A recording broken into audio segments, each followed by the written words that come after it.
Have you ever felt ತುಂಬ betrayal ಅಂದರೆ ತುಂಬ ಕರೆಕ್ಟ್ ಪದ ಅಂದರೆ ಮೋಸ ಹೋಗಿದ್ದೀನಿ? ಹೋಗ್ತಾನೆ ಇರ್ತೀನಿ. ಏನು ಹಿಂಗಂದು ಬಿಟ್ರಿ? ಹೋಗ್ತಾನೆ ಇರ್ತೀನಿ. ಇಷ್ಟು ವರ್ಷದಿಂದ ಇಂಡಸ್ಟ್ರಿಲಿದ್ದೀನಿ. ಫ್ರೆಂಡ್ಸ್ ಕಡಿಮೆ ಅಂತಂದರೆ ಯಾಕಿರ್ಬೋದು? ಓ ಕರೆಕ್ಟ್. ಆ್ಯಕ್ಚುಲಿ ಹೌದು, ನಿಮ್ಮ ಫ್ರೆಂಡ್ಸ್ ತುಂಬ ಕಮ್ಮಿ. ಕಡಿಮೆ. ರೀಸನ್ ಅದು ಇಂಡಸ್ಟ್ರಿ ಫ್ರೆಂಡ್ಸ್ ಕಮ್ಮಿ. ಔಟ್ಸೈಡ್ ಇಂಡಸ್ಟ್ರಿ ಫ್ರೆಂಡ್ಸ್ ಸ್ವಲ್ಪ ಬೆರಳೆಣಿಕೆ. ಬಟ್ ಆಗಿದೆ. ಅಂದರೆ ಟ್ರಸ್ಟ್ ಇಶ್ಯೂಸ್ ಇದೆಯಾ? ತುಂಬ ನನಗೆ ಏನಾಗುತ್ತೆ ಅಂತಂದರೆ, ನನ್ನ ಪರ್ಸ್ನಾಲಿಟಿ ಹೇಗೆ ಅಂತಂದರೆ, ನಾನು ಯಾರನ್ನಾದ್ರೂ ನಮ್ಮವರು ಅಂತ ತಗೊಂಡ್ರೆ ಸರಿ ಕಂಪ್ಲೀಟಾಗಿ ನಂಬಿಡ್ತೀನಿ ನಾನು. ಅವ್ರು ನನಗೆ ಕಷ್ಟ ಅಂತಂದರೆ ಐ ಆಮ್ ದೇರ್ ಅಷ್ಟೇ. ಬಟ್ ಕೆಲವೊಂದು ಸಿಚುವೇಶನ್ಗಳು ಬರುತ್ತೆ ವೇರ್ ನನಗೆಲ್ಲೋ ಆ ಒಂದು ಕಷ್ಟದ ಪರಿಸ್ಥಿತಿಗೆ ಹೋಗಿರ್ತೀನಿ. ನಾಟ್ ಇನ್ ಟರ್ಮ್ಸ್ ಆಫ್ ದುಡ್ಡು, ಇಟ್ಸ್ ನಾಟ್ ದುಡ್ಡು, ಆಯಿತಾ? ದುಡ್ಡಿಂದ ಇಶ್ಯೂನೇ ಅಲ್ಲ. ಅದನ್ನು ಬಿಟ್ಟು ಕೆಲವೊಂದು ಚಾಲೆಂಜಸ್ ಇರುತ್ತೆ, ನಮ್ಮಲ್ಲಿ ನಾವು ಹೋರಾಡ್ತಾ ಇರ್ತೀವಿ, ಅದು ನಮಗೆ ಕಷ್ಟ ಆಗಿರುತ್ತೆ. ಬಟ್ ಆ ಹೋರಾಟಗಳು ಅದೇ ವ್ಯಕ್ತಿಯಿಂದ ಆಗಿರುತ್ತೆ ನಮಗೆ. ಶಾಬಾಷ್. ಆ ಟೈಮಲ್ಲಿ ಆ ವ್ಯಕ್ತಿ ನಮ್ಮ ಜೊತೆ ನಿಂತ್ಕೊಳ್ತಾರಾ? ಗೊತ್ತಿಲ್ಲ ಅಲ್ಲ, ನಿಲ್ಲಲ್ಲ. ಟೆಲ್ ಮಿ ಒನ್ ಪರ್ಸನಾಲಿಟಿ, ನೀವೇ ನಿಮ್ಮನ್ನು ನೀವು ಕೂತ್ಕೊಂಡು ಪ್ರಶ್ನೆ ಮಾಡ್ಕೊಂಡಾಗ ಒಂದು ವ್ಯಕ್ತಿಯ ಹೆಸರು ಹೇಳಿ ದಟ್ ನಿಮಗೋಸ್ಕರ ಅಂತ 100% ನಿಮ್ಮ ಜೊತೆ ಇವ್ರು ನನ್ನ ಫ್ರೆಂಡು, 100ಕ್ಕೆ 100 ಇವ್ರು ನಮ್ಮ ಜೊತೆ ಇರ್ತಾರೆ ಅಂತ ಹೇಳುವಂಥ ಒಂದು ಪರ್ಸ್ನಾಲಿಟಿನ ನೀವು ತೋರಿಸಿ. ಯೋಚನೆ ಮಾಡಿ. ಇರ್ಬೋದು, ಫ್ರೆಂಡ್ಸ್ ಇರ್ಬೋದು. ಪಾಯಿಂಟ್ ಅಂದರೆ ನೀವು ಹೇಳ್ತಿರೋದು ಗೊತ್ತಾಗ್ತದೆ, ಫ್ರೆಂಡ್ಸ್ ಇರ್ಬೋದು, ಬಟ್ ನಿನಗೋಸ್ಕರ 100ಕ್ಕೆ 100 ನಿಲ್ಲು ಅಂತ. ಬಟ್ ನನಗೆ ಬಂದಿರೋಂಥ ಪ್ರಶ್ನೆಗಳೇನಂತಂದರೆ, ನಾನು ನಿಂತಿದ್ದೀನಾ? ನಾನು ಎಲ್ಲ ಐ ಥಿಂಕ್ ನಾನು ತುಂಬ ಸ್ಪಿರಿಚುವಲ್ ಇಲ್ಲದೆ ಇರ್ಬೋದು, ನಾನು ತುಂಬ ದೇವರನ್ನ ದಿನಾ ಪೂಜೆ ಮಾಡಿಕೊಂಡು ಮಂತ್ರಗಳನ್ನ ಹೇಳ್ಕೊಂಡು ನಾನು ಅಷ್ಟು ಹತ್ತಿರವಾಗದೇ ಇರ್ಬೋದು, ಆದರೆ ಎಲ್ಲೋ ಒಂದು ಕಡೆ ನಾನು ತುಂಬ ಕನೆಕ್ಟೆಡ್ ಆಗಿದ್ದೀನಿ ದೇವರಿಗೆ. ಸೊ ಐ ಆಲ್ವೇಸ್ ಫೀಲ್ ನಾನು ಇವತ್ತೇನೋ ಒಂದು ನನಗೆಲ್ಲ ಚೆನ್ನಾಗಿದೆ, ದೇವರು ನನ್ನ ಭಗವಂತ ನನ್ನ ಚೆನ್ನಾಗಿಟ್ಟಿದ್ದಾನೆ ಅಂತಂದರೆ ಎಲ್ಲದಕ್ಕೂ there is one power which is taking care of me ಅಂತ. ಆ ಶಕ್ತಿಗೆ ಗೊತ್ತು ನಾನು ಯಾರಿಗೆ ಎಷ್ಟು ನಿಂತಿದ್ದೀನಿ ಅಂತ. ಬಟ್ ಈಗ ಬಿಟ್ರೇಯಲ್, ಟ್ರಸ್ಟ್ ಇಶ್ಯೂಸ್ ಅಂತ ಏನು ಹೇಳ್ತೀರಾ, ಕೆಲವೊಂದು ವಿಷಯಗಳನ್ನ ನಾನು ತುಂಬ ನಜರಂದಾಜ್ ಮಾಡ್ತೀನಿ. ಅಂದರೆ ಈಗ ಈ ಸಿಚುಯೇಷನ್ ಇಂಪಾರ್ಟೆಂಟಾ, ವ್ಯಕ್ತಿ ಇಂಪಾರ್ಟೆಂಟಾ ಅಂತ ತಗೊಂಡಾಗ ನನಗೆ ಆ ಟೈಮಲ್ಲಿ ಆ ವ್ಯಕ್ತಿ ಇಂಪಾರ್ಟೆಂಟ್ ಆಗ್ತಾರೆ. ಸೊ ಆ ವ್ಯಕ್ತಿ ನನಗೆ ಏನೇ ಮಾಡಿದ್ರು ಆ ಟೈಮಲ್ಲಿ Big Boss was a lesson. But ಆ ಒಂದು ಪಾಠವನ್ನು ಎವ್ರಿ ಡೇ ನಾನು ಹೋಗ್ತಾನೆ, ಐ ಮೀನ್ ಎವ್ರಿ ಡೇ ನನ್ನ ಜೀವನದಲ್ಲಿ ನಡೀತಾನೆ ಇರುತ್ತೆ ಮಯೂರ್. ದೋ ನಾನು ಎಷ್ಟೇ ಫ್ರೆಂಡ್ಸ್ ಕಡಿಮೆ, ನಾನು ಎಷ್ಟೇ ಲಿಮಿಟೆಡು ಅಂತಂದ್ರು ಅದರಲ್ಲೂ ಎಷ್ಟೊಂದು ಚಾಲೆಂಜಸ್ ಬರುತ್ತೆ ನನಗೆ. ಓಕೆನಾ? ಸೊ ನನಗೆ ಇವಾಗ ಯಾವ ಥರ ಆಗ್ಬಿಟ್ಟಿದೆ ಅಂತಂದರೆ, ನಾನು ಯಾರಾದರೂ ಒಬ್ಬರು ಮಾತಾಡಿಸ್ತಾರೆ ಅಂತಂದರೆ ಇವ್ರು ಏನೋ ಇಂಟೆನ್ಷನ್ ಇಟ್ಕೊಂಡೇ ಮಾತಾಡಿಸ್ತಾ ಇದ್ದಾರೆ, ನನ್ನಿಂದ ಏನೋ ಕೆಲಸ ಆಗಬೇಕೇನೋ, ಬಹುಶಃ ಅದಕ್ಕೋಸ್ಕರ ಇವ್ರು ನನ್ನ ಹತ್ರ ಮಾತಾಡ್ತಾ ಇದ್ದಾರೆ. ಆ ಲೆವೆಲ್ಗೆ ಹೋಗಿದ್ದೀನಿ. With every one, almost every one Mayur, almost every one. ಯಾಕೆ ಸುಳ್ಳು ಹೇಳಬೇಕು? ಇಲ್ಲ ನನ್ನ ಸರ್ಕಲ್ ಅಂತಂದ್ಬಿಟ್ಟು. It's not like that. ನನಗೆ ಎಕ್ಸ್ಪೀರಿಯನ್ಸ್ ಆಗಿರೋದು ಅದು. ಇವತ್ತಿಗೂ ನನ್ನನ್ನು ಕಾಡುವಂಥ ಪ್ರಶ್ನೆನೇ ಅದು. ಈಗ ಯಾರೋ ಒಬ್ಬರು ಅವ್ರ ಹೆಸರು ಇರಲ್ಲ, ಏನೂ ಇರಲ್ಲ, ನನ್ನ ಜೊತೆ ಬರ್ತಾರೆ, ಪ್ರೀತಿ ತೋರಿಸ್ತಾರೆ, ಬಂದ ಮೇಲೆ ಒಂದು ಹೆಸರಾಗುತ್ತೆ. ಓಕೆನಾ? ಸುಮ್ಮನೆ ಹೇಳೋದು, ಬಂದ ಮೇಲೆ ನನ್ನ ಜೊತೆ ಸೇರ್ಕೊಂಡು ಒಂದಷ್ಟು ಹೆಸರುಗಳಾಗುತ್ತೆ. ಕಟ್ ಮಾಡಿದ್ರೆ ಅವ್ರು ನಮ್ಮ ಜೊತೆಲೇ ಇರಲ್ಲ, ಆಯಿತಾ? ನನಗೆ ಬೇಕಾದಾಗ ಇರಲ್ಲ. ನನಗೆ ಇದನ್ನೆಲ್ಲ ನೋಡಿದಾಗ ಏನನ್ಸುತ್ತೆ ಅಂತಂದರೆ, ಪ್ರಪಂಚನೇ ಹೀಗೆ ಅನಿಸುತ್ತೆ. ಯಾರಾದರೂ ಒಬ್ಬರು ನಮ್ಮನ್ನು ಪ್ರೀತಿಯಿಂದ ಮಾತಾಡಿಸ್ತಿದ್ದಾರೆ ಅಂತ ನಿಜವಾಗ್ಲೂ ಹೇಳ್ತೀನಿ ಕೇಳಿ, ನಿಜವಾದ ಫ್ರೆಂಡ್ ಸಿಗೋದಕ್ಕೂ ಪುಣ್ಯ ಮಾಡಿರಬೇಕು. ನಿಜವಾದ ಬಾಂಧವ್ಯಗಳು ನಮ್ಮ ರಕ್ತದಲ್ಲಿ ಅಲ್ಲದೆ ಹೊರಗಡೆ ಪ್ರಪಂಚದಲ್ಲಿ ನಮಗೆ ಸಿಗಬೇಕು ಅಂತಂದರೆ ತುಂಬ ಪುಣ್ಯ ಮಾಡಿರಬೇಕು. ಅದನ್ನು ಬಿಟ್ಟರೆ ಯೂನಿವರ್ಸಲ್ ಟ್ರೂತ್ ಏನು ಅಂತಂದರೆ, ಒಬ್ಬರು ನಮ್ಮ ಹತ್ರ ಮಾತಾಡ್ತಿದ್ದಾರೆ ಅಂತಂದರೆ ಅದ್ರ ಹಿಂದೆ ಏನೋ ಒಂದು ಇಂಟೆನ್ಷನ್ ಇದ್ದೇ ಇರುತ್ತೆ. ಅದನ್ನು ಯಾರೂ ಡಿನೇ ಮಾಡೋಕ್ಕೆ ಸಾಧ್ಯನೇ ಇಲ್ಲ. ನಂದ ನಾನು ಅದೆಲ್ಲ ಅಷ್ಟು ಫಾಲೋ ಮಾಡಲ್ಲ, ಬಟ್ ಹೇಳ್ತಾ ಇರೋದು ಡೇಟ್ ಆಫ್ ಬರ್ತ್ ಹೇಳಿ ಅಷ್ಟೇ. ನಾನು ಕ್ಯಾಲ್ಕುಲೇಟ್ ನಾವು ಹೇಳಿ Feb 9th. Feb 9th. Aquarius kind ಅಲ್ವಾ? ಅಕ್ವೇರಿಯಸ್ ಬರುತ್ತೆ. ಬಟ್ ನಾನು ಇದರಲ್ಲಿ ಕೇಪ್ರಿಕಾನ್ ಬರುತ್ತೆ ನಂದು. ಅಂದ್ರೆ ಇದ್ರ ಪ್ರಕಾರ ಹಿಂದೂ ಇದ್ರ ಪ್ರಕಾರ ಅಲ್ಲ, ನಾನು ಇದ್ರ ಪ್ರಕಾರ ಕೇಳಿದೆ. Aquarius. Okay, done. 9th. So ನನಗೆ ಯಾವಾಗಲೂ ಅದನ್ನೇ ಹೇಳೋದು, ನಾನು ಎಲ್ಲರಿಗೂ ನಿಂತ್ಕೊಂಡಿರ್ತೀನಿ, ಬಟ್ ಯಾರು ನನ್ನ ಹಿಂದೆ ಇದ್ದಾರೆ ಅಂತ, ನನಗೋಸ್ಕರ ಯಾರಿದ್ದಾರೆ ಅಂತ ಹೇಳಿದಾಗ ಯಾರೂ ಇರಲ್ಲ. ಸೊ ಹಾಗಾಗಿ ಇದು ನೀವು ಯಾವಾಗ ಒಂದು ಅಂದರೆ 15 ವರ್ಷ ಆ್ಯಕ್ಟ್ ಮಾಡಿದಾಗ ಅವಾಗ್ಲಿಂದನೂ ಹೀಗೆ ಇದೆಯಾ, ಅಥವಾ ಪ್ರಾಯಶಃ ನೀವೊಂದು ತಕ್ಕ ಮಟ್ಟಿಗೆ ಒಂದು ನಿಮ್ಮದೇ ಆದಂಥ ಒಂದು ಸಮಾಜದಲ್ಲಿ ಹೆಸರು ಬಂದ ಮೇಲೆ, ದೊಡ್ಡದು ಬಂದ ಮೇಲೆ ಅವಾಗಿಂದ ಹಿಂಗಿದೆ ಅನ್ಸುತ್ತಾ? ಆನೆಸ್ಟಾಗಿ ಹೇಳ, ಯಾವ ಪ್ರಾಜೆಕ್ಟು ಏನು ಯಾರು ಎತ್ತ ಏನು ಹೇಳಲ್ಲ ಆಯಿತಾ. ಒಂದು ಪ್ರಾಜೆಕ್ಟ್ ಆಗುತ್ತೆ, ಓಕೆ, ಆ ಪ್ರಾಜೆಕ್ಟಲ್ಲಿ ನಾನು ತುಂಬ ಬ್ಯುಸಿ ಇರ್ತೀನಿ, ತುಂಬ ಪಾಪ್ಯುಲರ್ ಇರ್ತೀನಿ. ಆ್ಯಂಡ್ ಅದರಲ್ಲಿ ಒಂದಷ್ಟು ಗ್ಯಾಂಗ್ಗಳೆಲ್ಲ ಇರುತ್ತೆ, ಅಂದರೆ ಕೋ ಆರ್ಟಿಸ್ಟ್ಗಳು ಅದು ಇದು ಅಂತೆಲ್ಲ ಇರುತ್ತೆ. ಆ್ಯಂಡ್ ನಾನು ಯಾವಾಗಲೂ ಅಮ್ಮನ ಜೊತೆನೇ ಹೋಗ್ತಾ ಇರ್ತೀನಿ, ಸೆಟ್ಟಿಗೆ ಯಾವಾಗಲೂ ಅಮ್ಮನ ಜೊತೆನೇ ಹೋಗ್ತಾ ಇರ್ತೀನಿ. ಅವ್ರು ಎಲ್ಲಿ ಕರೆದ್ರು ನಾನು ಹೋಗೋಕ್ಕಾಗಲ್ಲ, I am not a party animal, ನಾನು ಎಲ್ಲೂ ಪಾರ್ಟಿಗಳು ಹೋಗೋಕ್ಕಾಗಲ್ಲ, ಮಾಡೋಕ್ಕೆ ಮಜ್ಜಿಗೆ ಪಾರ್ಟಿ.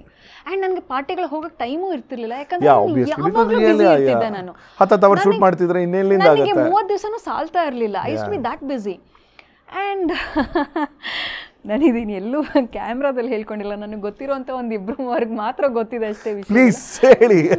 ಅಲ್ಲ, ಇದು ನಾನು ಆಪರ್ಚುನಿಸ್ಟಿಕ್ ಆಗಿ ಹೇಳ್ತಿಲ್ಲ, I mean at least as a avid listener ಕೇಳ್ತಾ ಇದ್ದೀನಿ. ಯಾ, ಸೊ ನನಗೆ ಬಂದ್ಬಿಟ್ಟು ಕೆಲವೊಂದು ವಿಷಯಗಳನ್ನ ಕೆಲವೊಂದು ಹೆಣ್ಣು ಮಕ್ಕಳೇ ಹೇಳಕ್ಕೆ ಸ್ಟಾರ್ಟ್ ಮಾಡ್ತಾರೆ. ಯಾಕೆ ನಿನಗೆ ಫ್ರೀಡಮ್ ಇಲ್ವಾ, ನೀನು ಯಾಕೆ ಅಮ್ಮನ ಜೊತೆ ಬರ್ತೀಯಾ? Okay, because I was in a teenage. So ನೀನು ಯಾಕೆ ಅಮ್ಮನ ಜೊತೆ ಬರ್ತೀಯಾ? Sir, I feel comfortable, I feel secured. Correct, ನನಗೆ ಅಮ್ಮ ಇರಬೇಕು, ಸೆಕ್ಯೂರ್ಡ್ ಆಗಿರ್ತೀನಿ. ಹಾಂ, ನೀನಿಲ್ಲ, ನೀನು ಬರಬೇಕು, ನೀನು ಪ್ರಪಂಚ ನೋಡಬೇಕು, ನೀನು ಎಂಜಾಯ್ ಮಾಡಬೇಕು ಲೈಫ್ನ ಅಂತ. What you mean by enjoyment? ಏನು ಎಂಜಾಯ್ಮೆಂಟ್ ಅಂದರೆ ಏನು? ಎಲ್ಲ ಒಟ್ಟಿಗೆ ಕೂತ್ಕೊಂಡು ಕುಡಿದ್ಬಿಟ್ರೆ ಎಂಜಾಯ್ಮೆಂಟಾ? ಇಲ್ಲ ಅಲ್ಲ, ನಾನು ಹೇಳೋದು ಒಂದು ಪ್ರಶ್ನೆ ಅವ್ರ ಪ್ರಕಾರ, ವಾಟ್ ಈಸ್ ಎಂಜಾಯ್ಮೆಂಟ್? ಅದು ನಾನು ಬ್ರಷ್ ಮಾಡಿ ಹೇಳ್ತಾ ಇದ್ದೀನಿ, but I know you understood ಅಲ್ಲ. ಸೊ ನನಗೆ ಆ ಥರ ಎಲ್ಲ ಹೇಳ್ತಾರೆ, ನಾನು ಒಪ್ಕೊಳ್ಳಲ್ಲ ಅದಕ್ಕೆ. ನಾನು ಅಯ್ಯೋ ಏನಾದರೂ ಮಾಡ್ಕೊಳ್ಳಿ, ಬಟ್ ನನ್ನ ಜಾಗದಲ್ಲಿ ಬೇರೆ ಯಾರಾದರೂ ಹೆಣ್ಮಕ್ಳಿದ್ರೆ ಖಂಡಿತವಾಗ್ಲೂ 1 ಸೆಕೆಂಡ್ ಟ್ವಿಸ್ಟ್ ಆಗೇ ಆಗ್ತೀವಿ. ಯಾಕಂದರೆ ಟೀನೇಜು, ಹೌದು ಏನು ಮಾಡ್ತಾ ಇದ್ದೀನಿ ನಾನು, ಚಂಚಲವಾಗಿದ್ದೇ ಇರುತ್ತಲ್ವಾ. ಆ ಟೈಮಲ್ಲಿ ಏನು ಮಾಡ್ತಾರೆ, ನಾನು ಅವ್ರಿಗೆ ರೆಸ್ಪಾಂಡ್ ಮಾಡದೇ ಇರೋ ಕಾರಣ ಇನ್ನೊಂದು ಪರ್ಸ್ನಾಲಿಟಿನ ಕ್ರಿಯೇಟ್ ಮಾಡ್ತಾರೆ. ಆಯ್ತಾ, ಇದೆಲ್ಲ ಸ್ಕ್ರೀನಲ್ಲಿ ನಡೆದಿರೋದಲ್ಲ, ಸ್ಕ್ರೀನ್ ಹಿಂದೆ ಆಯ್ತಾ ಕ್ರಿಯೇಟ್ ಮಾಡ್ತಾರೆ. ಆ ಪರ್ಸ್ನಾಲಿಟಿಗೆ ಹೇಳ್ತಾರೆ, ಅವಳು ಎಷ್ಟು ಆಟ ಆಡ್ತಿದ್ದಾಳೆ ಗೊತ್ತಾ, ಅವಳು ಮೆರಿತಿದ್ದಾಳೆ, ಅವಳು ಏನು ಅನ್ಕೊಂಡ್ಬಿಟ್ಟಿದ್ದಾಳೆ, ಒಂದು ಪಾಪ್ಯುಲರ್ ಹಿಟ್, ಒಂದು ಶೋ ಹಿಟ್ ಆಗಿರೋದಾ ಏನು, ಹಿಂಗೆ ಇದ್ಬಿಡ್ತಾಳೆ ಅವಳು. ನಾನು ಚಾಲೆಂಜ್ ಮಾಡ್ತೀನಿ, ಮಗ ಗುರು ವಾಟ್ ಎವರ್, ಚಾಲೆಂಜ್ ಮಾಡ್ತೀನಿ, ಮಗ ನೀನು ನೋಡಿ, ನೀನು ಅವಳನ್ನ ಬುಟ್ಟಿಗೆ ಹಾಕೋಬೇಕು, ಈ ಥರ ಅಲ್ಲ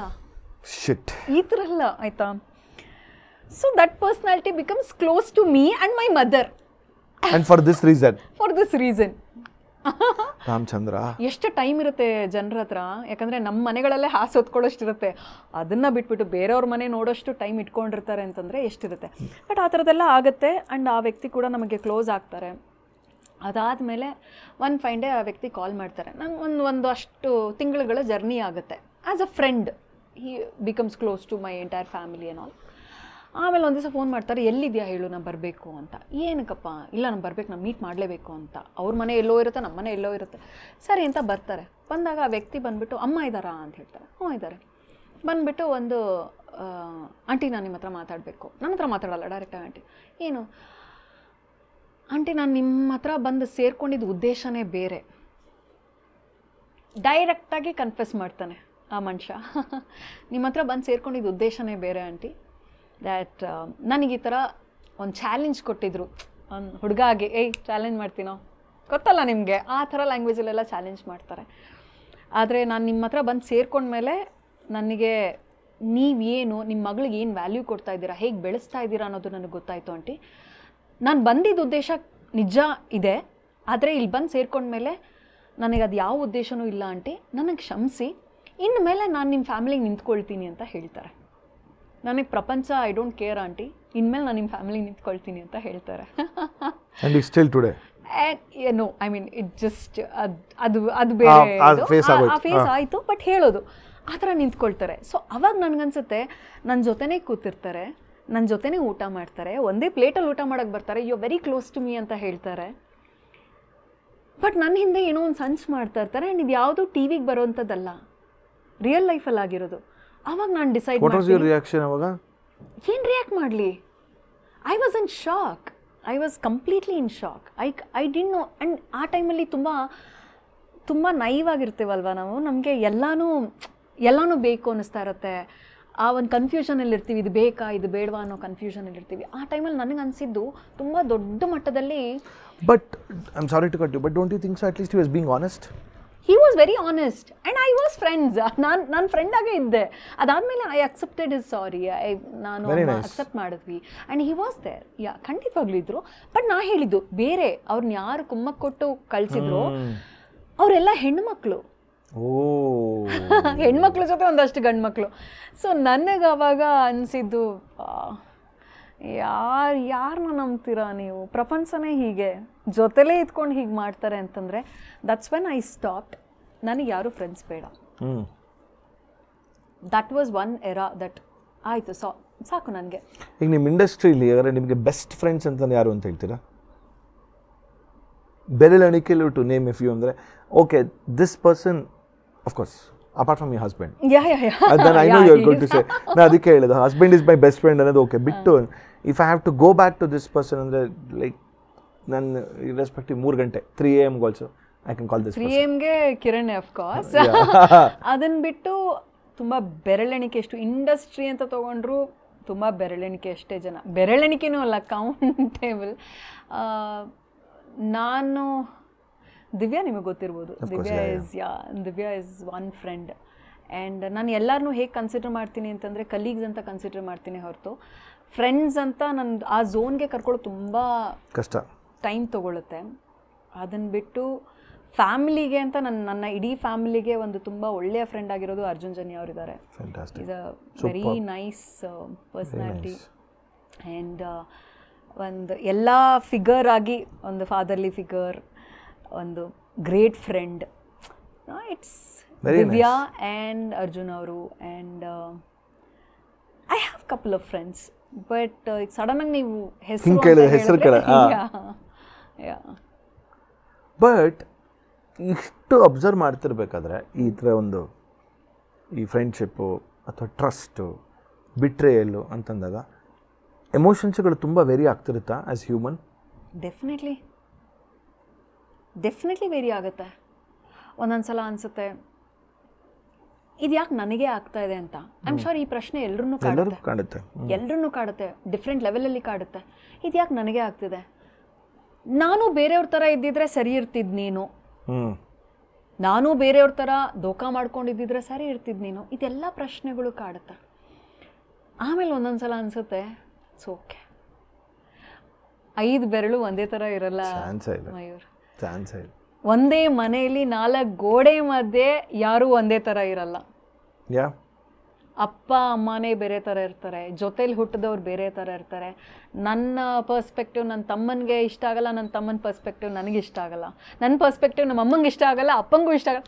ಇನ್ನು ಒಂದೇ ಮನೇಲಿ ಅಷ್ಟೊಂದು ಎಲ್ಲ ಆ ವೇರಿಯೇಷನ್ಸ್ ಇರಬೇಕಾದ್ರೆ ಹೊರಗಡೆ ಪ್ರಪಂಚದಲ್ಲಿ ನಮ್ಮನ್ನು ಅಕ್ಸೆಪ್ಟ್ ಮಾಡ್ಕೋಬೇಕು ಅಂತ ನಾವು ಎಕ್ಸ್ಪೆಕ್ಟ್ ಮಾಡೋದೇ ತಪ್ಪು. ಅಗ್ರೀಡ್.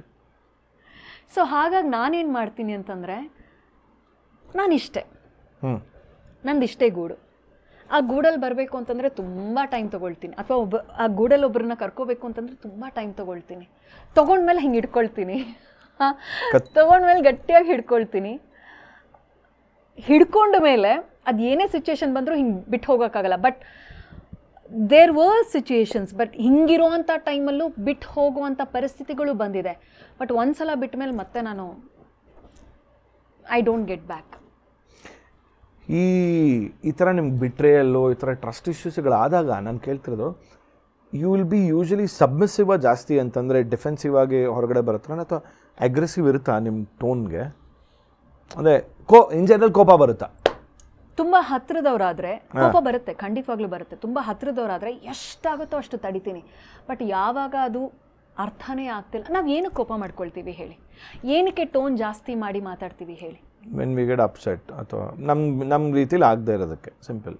ಹಾಗೆ ಅಂತ ನೀವು ಅಂದ್ಕೊಳ್ತೀರಾ? ಹಾಂ, ಓಕೆ. ಸೊ ಅದು ಯೂಶಲಿ ನಾವೆಲ್ಲರೂ ಹಂಗೆ ಅಂದ್ಕೊಂಡು ನಮ್ಮ ಕೋಪ ಬಂದಾಗ ನಮ್ಮ ಟೋನ್ ಜಾಸ್ತಿ ಆಗುತ್ತೆ. ಆ್ಯಕ್ಚುಲಿ ಟೋನ್ ಏನಕ್ಕೆ ಜಾಸ್ತಿ ಆಗುತ್ತೆ ಅಂತಂದರೆ, ಒಂದು ಕೋಪ ಬಂದಾಗ ನಾವು ಏನಕ್ಕೆ ಕಿರ್ಚಿ ಮಾತಾಡ್ತೀವಿ ಅಂತಂದರೆ, ನಾವು ನಮಗೆ ಬೇಕಾಗಿರೋರನ್ನ ನಮ್ಮದೇ ಆದಂಥ ರೀತಿಲಿ ಹೇಳಕ್ಕೆ ಹೋದಾಗ ಅದು ಅವ್ರಿಗೆ ಅರ್ಥ ಆಗ್ತಿಲ್ಲ, ಅಥವಾ ನೀವು ಇದನ್ನು ಅರ್ಥ ಮಾಡ್ಕೊಳ್ಳೋಕ್ಕೆ ನಿಮಗೆ ಕೆಪಾಸಿಟಿ ಇಲ್ವಾ, ಅಥವಾ ಅರ್ಥ ಆಗ್ತಿದ್ರೂ ನಿಮಗೆ ಗೊತ್ತಾಗ್ತಾ ಇಲ್ವಾ ಅನ್ನುವಂಥ ಟೈಮಲ್ಲಿ ನಾವು ಅದನ್ನು ಕಿರ್ಚಿ ಹೇಳ್ತೀವಿ.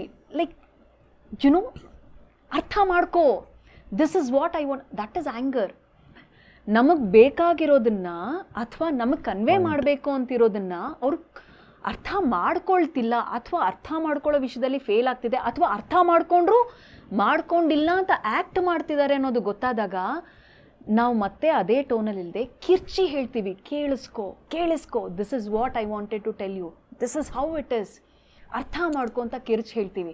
ಅದಕ್ಕೆ ಆ್ಯಂಗರ್ ಅನ್ನೋಂಥ ಒಂದು ವರ್ಡ್ನ ಕೊಡ್ತೀವಿ. ಆ್ಯಕ್ಚುಲಿ ಆ್ಯಂಗರ್ ಅಲ್ಲ ಅದು, ಅರ್ಥ ಮಾಡ್ಕೊಳ್ಳಿ, ನಮ್ಮನ್ನು ಅರ್ಥ ಮಾಡ್ಕೊಳ್ಳಿ ಅಂತ ಹೇಳೋದು. ಆ ಥರ ಹೇಳಿದಿನ ಖಂಡಿತವಾಗ್ಲೂ ಇದೆ, ಆ ಥರ ಕಿರ್ಚ್ ಹೇಳಿದಿನ ಖಂಡಿತವಾಗ್ಲೂ ಇದೆ. Who is your punching bag? Kiran? Myself. Oh. Yeah. Or mirror? Yeah. You would say that. Punching bag ಅಂತ ಇಲ್ಲ. Most of the time, yeah, ನನಗೆ ನಾನೇ I go to that cocoon, I question myself. Next comes Kiran, next comes my mother. Perspective ಹೇಳಿದಾಗ Nice. And point of views ತೊಗೊಳ್ತೀನಿ. And ಏನಾಗುತ್ತೆ ಗೊತ್ತಾ, ಎಷ್ಟೊಂದು ಸಲ ನಮಗೆ ಗೊತ್ತಿರುತ್ತೆ ಕೆಲವೊಂದು ವಿಷಯಗಳು ಸರಿ, ಕೆಲವೊಂದು ವಿಷಯಗಳು ತಪ್ಪು ಅಂತ. ಕೆಲವೊಂದು ವಿಷಯಗಳು ತಪ್ಪಾಗಿ ನಮ್ಮ ಲೈಫಲ್ಲಿ ನಡೆದಿರುತ್ತೆ ಅನ್ನೋದು ಗೊತ್ತಿರುತ್ತೆ, ಕೆಲವೊಂದು ವಿಷಯಗಳು ಸರಿಯಾಗಿರುತ್ತೆ, ಬಟ್ ನಮ್ಮ ಪ್ರಕಾರ ಅದು ತಪ್ಪಾಗಿ ಕಾಣಿಸ್ತಾ ಇರುತ್ತೆ. ಯಾಕಂದರೆ ನಾವು ಆ ಸಿಚುವೇಶನಲ್ಲಿ ನಿಂತ್ಕೊಂಡು ನೋಡಿದಾಗ ಅದು ಹೆಂಗೆ ಕಾಣುತ್ತೋ ಪಾಯಿಂಟ್ ನಮ್ಮ ಸಿಚುವೇಶನ್ ಮೇಲೆ ಮುಂದಿದ್ದು ರಿಯಾಕ್ಟ್ ಆಗ್ತಾ ಹೋಗುತ್ತೆ. ಸೊ ಪರ್ಸ್ಪೆಕ್ಟಿವ್ ತೊಗೊಳ್ತೀನಿ, ಎಲ್ಲರದು ಪರ್ಸ್ಪೆಕ್ಟಿವ್ ತೊಗೊಳ್ತೀನಿ. ಬಟ್ ಎಲ್ಲ ಮನುಷ್ಯರು ಏನು ಗೊತ್ತಾ ಮಯೂರ್ ಕೇಳೋದು, ಎಲ್ಲರೂ ಬುದ್ಧಿವಾದ ಹೇಳೋರೆ, ಎಲ್ಲರೂ ನಿಮಗೆ ಬುದ್ಧಿವಾದ ಹೇಳೋರೆ, ಎಲ್ಲ ಓಕೆ. ಆ ಟೈಮಲ್ಲಿ ನಮಗೆ ಬುದ್ಧಿವಾದ ಬೇಕಾಗಲ್ಲ, ನಮ್ಮನ್ನು ಕೇಳಿಸ್ಕೊಳ್ಳೋಂಥ ಒಂದು ಜೀವ ಬೇಕಷ್ಟೇ, ಅಷ್ಟೇ ಬೇಕಾಗಿರೋದು. ನಾವೇನೋ ತೊಂದರೆಯಲ್ಲಿದ್ದೀವಿ ಅನ್ನೋವಾಗ ನೀನು ಬುದ್ಧಿವಾದ ನನಗೆ ಬೇಡ, ನನಗೆ ಗೊತ್ತು ಹಿಂಗೆ ಮಾಡಿದ್ರೆ ಸಾಲ್ವ್ ಆಗುತ್ತೆ ಅಂತ ಗೊತ್ತು, ನನಗೆ ಹೇಳ್ಬೇಡ ಬುದ್ಧಿವಾದ, just listen to me. I do this practice. My big brother call ಮಾಡ್ತೀನಿ, ಒಂದು ಅರ್ಜೆಂಟಾಗಿ ಒಂದು ವಿಷಯ ಇದೆ ನಿಮ್ಮ ಹತ್ರ ಹೇಳಬೇಕು ಅಂತ ಹೇಳೋದು. I know what you are going to say, ನೀವೇನು ಉತ್ತರ ಹೇಳ್ತೀರಾ ಅಂತನೋ ಗೊತ್ತು. ಮತ್ತೆ ಯಾಕೆ ಹೇಳ್ತೀಯ ಅಂದರೆ just listen, hear me out. ಎಲ್ಲ ಅಂತ ಹೇಳ್ಬಿಡ್ತೀನಿ. ಹೇಳಾದ್ಮೇಲೆ ಈಗ ಏನು ಹೇಳ್ತೀನ, ನೀವು ಅದಕ್ಕೆ ಉತ್ತರ ಏನು ಹೇಳ್ತೀರ ಅಂತ ನಾನು ಇಮಿಟೇಟ್ ಮಾಡ್ತೀನಿ. ನೀ ನನ್ನ ಮಗ ತುಂಬ ರೀಡ್ ಮಾಡಿಬಿಟ್ಟಿದ್ಯೋ ನನ್ನ ಅಂತ ಹೇಳ್ತಾರೆ. No, I know, but I want someone to hear me at this time. ಅಷ್ಟೇ ನನಗೆ ಬೇಕಿರೋದು. ಆಮೇಲೆ ಅದನ್ನು ಹೇಳ್ತೀನಿ ಅವ್ರಿಗೆ, ಪ್ರಪಂಚದಲ್ಲಿ ತುಂಬ ಫ್ರೀಯಾಗಿ ಸಿಗೋಂಥ ಒಂದೇ ಥಿಂಗ್ ಅಂತಂದರೆ ಬಿಟ್ಟಿ ಅಡ್ವೈಸ್. ಅದರಲ್ಲೇ ಇದೆಯಲ್ಲ, ಯಾರು ಬೇಕಾದ್ರೂ ಕೊಡು, ಪ್ರಪಂಚದಲ್ಲಿ ತುಂಬ ಫ್ರೀಯಾಗಿ ಸಿಗುತ್ತೆ ಅಂತ. ಏನಂದರೆ ಅಡ್ವೈಸ್. ಆಮೇಲೆ ಆಲ್ವೇಸ್ ಇನ್ನೊಂದು ಅಬ್ಸರ್ವ್ ಮಾಡಿ, ನಿಮ್ಗೆ ಗೊತ್ತಿರುತ್ತೆ ಶ್ವೇತಾಜಿ, ಆಲ್ವೇಸ್ ಈಗ ಒಂದು ಯಾವುದೋ ಸಮಸ್ಯೆ ಇರುತ್ತೆ, ನನಗೊಂದು ಸಮಸ್ಯೆ ಇರುತ್ತೆ, ನಾ ಬಂದು ನಿಮ್ಗೆ ಹೇಳ್ತೀನಿ ಅಂತ ಅನ್ಕೊಳ್ಳೋಣ, ಆಯಿತಾ? ನೀವು ಅದನ್ನು ಸಖತ್ತಾಗಿ ಅನಾಲಿಟಿಕಲಾಗಿ ಹೇಳ್ತೀರಾ, ನಿಮಗೆ ಅದೇ ಸಮಸ್ಯೆ ಆಗುತ್ತೆ ಅಂದ್ಕೊಳ್ಳಿ, even you will be facing the same thing. Because it is always easier to put ourselves in the third person shoes and advise to the people rather than think for yourself ಅಂತ ಹೇಳ್ತಿಲ್ಲ. ನನಗೆ ಕೂತ್ಕೊಂಡು ನಾನು ಯೋಚನೆ ಮಾಡ್ಕೊಳಕ್ಕೆ ಆಗಲ್ಲ, ತುಂಬ ಕಷ್ಟ. ಅದಕ್ಕೆ ಹೇಳಿದ್ದು ತುಂಬ ಫ್ರೀಯಾಗಿ ಸಿಗುತ್ತೆ ಅಂದರೆ ಅಡ್ವೈಸ್ ಸಿಗುತ್ತೆ.